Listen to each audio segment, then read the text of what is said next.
और हमारे मंच पे विराट सम्राट कलाकार, तमाम कलाकार जो हमारे गुरुकुल हैं और हमारे बीच में कवि गुरभूषण जिनकी लिखी हुई गीत भोजपुरी फिल्म से लेकर बिरहा तक, जिनकी एक अलग पहचान है आदरणीय प्यारे लाल कवि जी। यूट्यूब के चैनल के तमाम हमारे नौजवान भाई, मैं तहे दिल से सबको नमन कर रही हूँ। और अभी स्वागत के कड़ी में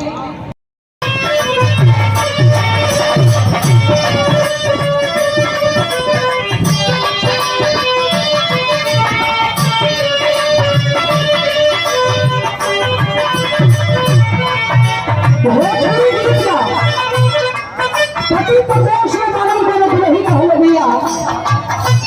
हर आग अभी होला लेकिन बिना के राग ही गजब के राग होला, उठ नहीं कहले भैया का